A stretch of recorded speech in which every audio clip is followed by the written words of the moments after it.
I'm just very tired. Probably part of the package.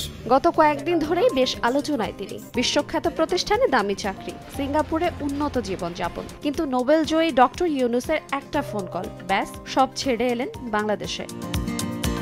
বলছি আশিক চৌধুরীর কথা, যিনি এখন বাংলাদেশ বিডার নির্বাহী চেয়ারম্যান। অনেকেই এমন খবর শুনে চমকে গেছেন, আবার বেশিরভাগ মানুষের প্রশংসায় ভাসছেন তিনি। সামাজিক যোগাযোগ মাধ্যমে পাচ্ছেন শুভকামনা। কিন্তু কে এই আশিক চৌধুরী এবং কেনই বা ছাড়লেন সিঙ্গাপুরের লাক্সারি জীবন? অবশ্য সবকিছু খোলাসা করেছেন নিজেই। সব তুলে ধরেন সামাজিক যোগাযোগ মাধ্যম ফেসবুকের একটি পোস্টের মধ্য দিয়ে। সেখানে তিনি জানান, সেপ্টেম্বরের মাঝামাঝি সময় একদিন তিনি প্রধান উপদেষ্টার ফোন পান এবং মাত্র 59 সেকেন্ডের একটি ফোন আলাপেই আশিক চৌধুরী দেশের প্রতি দায়িত্ব পালন এবং সিঙ্গাপুরের বিলাসবহুল জীবন ছাড়ার সিদ্ধান্ত নিয়েছেন 7-5 কিছু না ভেবেই।